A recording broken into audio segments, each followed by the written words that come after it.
Piège numéro 4. L'image de soi. Parce que le reste du monde a été conditionné autant que vous l'avez été, par le milieu universitaire, la culture d'entreprise, les médias, les normes de la société, un entrepreneur peut se retrouver à contre-courant de la société.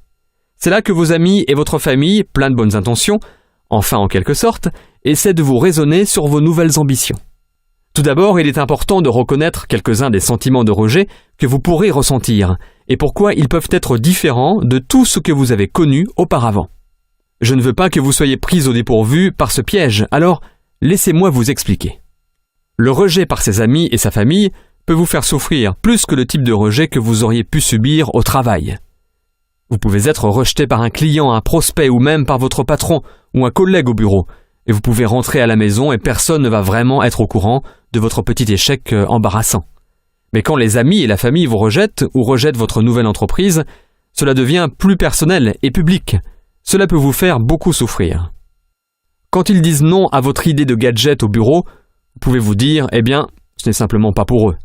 Alors quoi? Quand ils vous disent de ne pas créer votre entreprise, cela se ressent comme s'ils vous disaient non à vous. Mais vous allez vite vous en rendre compte, ce n'est pas à vous qu'ils disent non. Ce n'est pas vous qu'ils rejettent. Ils sont en train de se dire non à eux-mêmes. Ils rejettent leur propre voix intérieure qui leur dit qu'ils devraient faire plus, se démarquer et prendre des risques, tout comme vous. Voici un point clé que vous devez savoir à propos de la transition vers l'entrepreneuriat. En suivant cette voie, vous allez vous démarquer par rapport à la majorité. Vous allez vous éloigner des normes de la société. 90% de la population sont des employés. C'est tout ce qu'ils ont toujours connu. C'est ce pourquoi ils se sont formés, c'est normal. Selon une étude menée par la Fondation Kauffman sur l'activité entrepreneuriale, seulement 10% de la population ont leur propre entreprise. Lorsque vous allez sortir de la masse des 90% de la population, ils vont vous jeter la pierre, ils vont vous faire peur, vous exposer tous les dangers et les difficultés que vous allez rencontrer. Pourquoi? J'ai bien quelques raisons en tête. Premièrement, ils ne sont simplement pas aussi courageux que vous. Ils ne peuvent pas se mettre dans l'idée de quitter la sécurité de leur emploi, leur salaire mensuel et leurs maigres avantages. Ce que vous allez faire n'entre pas dans leur vision du monde, et donc ils vont vous le faire savoir en vous avertissant sur les dangers de votre nouvelle voie. Aimez-les quand même, mais ne les laissez pas vous entraîner à nouveau dans la médiocrité. Il y a cette histoire au sujet d'une espèce de crabe qui ne peut pas être attrapée. Cette espèce est agile et assez futée pour s'échapper de n'importe quel piège à crabe. Et pourtant, ces crabes sont capturés par des milliers de personnes chaque jour à cause d'une caractéristique humaine qu'ils possèdent. Le piège est une cage grillagée avec un trou au sommet. L'appât est placé dans la cage et la cage est ensuite plongée dans l'eau. Un premier crabe s'approche, entre dans la cage et commence à grignoter l'appât. Un second crabe vient le rejoindre, puis un troisième. Et c'est la fête aux crabes, miam! Cependant, à la fin, l'appât a été entièrement mangé. Les crabes pourraient facilement grimper sur le côté de la cage et passer à travers le trou, mais ils n'en font rien, ils restent dans la cage. D'autres crabes arrivent et se joignent à eux, et ce, longtemps après que l'appât ait été entièrement mangé. Si l'un des crabes se rend compte qu'il n'y a plus aucune raison de rester dans la cage et tente de s'enfuir, les autres crabes vont se liguer contre lui et l'empêcher de sortir. Ils vont sans cesse le faire tomber du côté de la cage.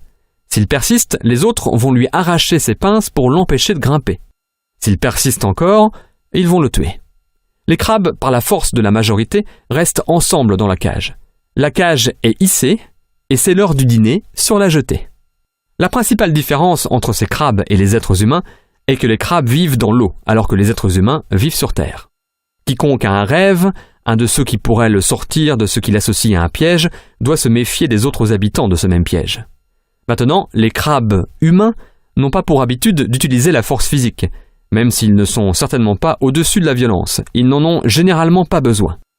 Ils ont des méthodes plus efficaces telles que les insinuations, le doute, les railleries, les moqueries, les sarcasmes, le mépris, les ricanements, le dénigrement, l'humiliation, les taquineries, le mensonge et des dizaines d'autres tactiques qu'ils utiliseront pour vous retirer vos pinces ou détruire vos rêves. Méfiez-vous des crabes autour de vous, satisfaits de rester dans le piège et voulant vous garder avec eux. Deuxièmement, vous leur renvoyez une mauvaise image d'eux-mêmes. Vous êtes comme un miroir géant pour eux et vos actions sont reflétées vers eux. Ils savent qu'ils devraient faire ce que vous êtes en train de faire, mais ils ont peur. Ce que vous faites leur renvoie une mauvaise image d'eux-mêmes parce qu'ils ne sont pas en train de faire ce qu'ils devraient. Au lieu de faire comme vous, il est plus facile pour eux de se moquer de vous, d'essayer de vous convaincre que ce que vous faites est stupide, idiot, mauvais ou fou, dans l'espoir que vous abandonnerez et que vous reviendrez avec eux, la majorité, de telle sorte qu'ils n'auront plus à vous voir et à se sentir mal dans leur peau. Il est important de réaliser que leurs commentaires en disent plus long sur eux-mêmes et sur leurs peurs faisant surface dues au fait que vous sortiez de la masse que sur vous et ce que vous faites. Aimez-les quand même, mais ne les laissez pas vous entraîner à nouveau dans la médiocrité. Un collègue dans une précédente entreprise que j'avais créée m'a parlé d'un article qu'il a lu il y a quelque temps. Cette réalité a changé ma vision de l'importance de l'opinion des autres. Cet article dévoile que lors d'un enterrement, une moyenne d'environ 10 personnes pleurera. J'ai pensé, quoi ? Vous voulez dire que je peux travailler dur toute ma vie en essayant de satisfaire les autres et qu'à la fin seulement 10 personnes pleureront ? Cela devient pire. L'article révèle que la première chose qui déterminera le nombre de personnes qui viendront au lieu de sépulture, cimetière ou crématorium, avec le cortège funèbre, est le temps qu'il fera dehors. Il a été constaté que s'il pleut, plus de 50% n'iront pas au cimetière. J'ai trouvé cela horrible en fait. Ce n'est pas la façon dont vous vivez votre vie qui sera le facteur numéro 1 déterminant, mais le temps qu'il fera dehors. Quand j'ai entendu ça, ma vision tout entière sur le fait de vivre pour obtenir l'approbation ou les faveurs des gens a changé.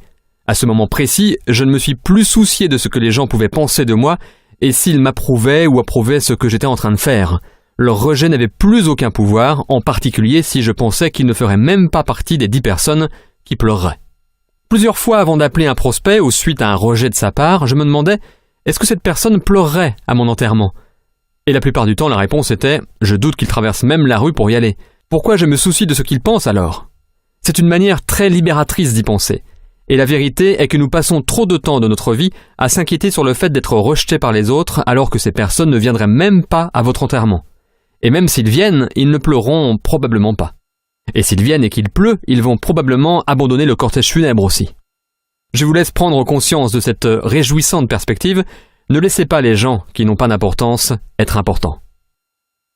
Et ensuite, il y a l'excellent conseil de notre ami John Addison. Ne jamais accepter les conseils de personnes qui ont plus foiré que vous. C'est une bonne philosophie de vie à suivre.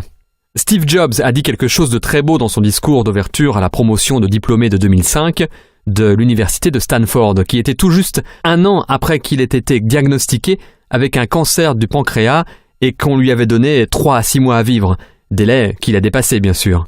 Permettez-moi de vous le répéter ici. Citation. Votre temps est limité, alors ne le perdez pas à vivre la vie de quelqu'un d'autre. Ne soyez pas prisonnier du dogme, ce qui consiste à vivre d'après les réflexions d'autres personnes. Ne laissez pas les opinions des autres étouffer votre voix intérieure, cœur et intuition. Quelque part, ils savent déjà ce que vous voulez réellement devenir.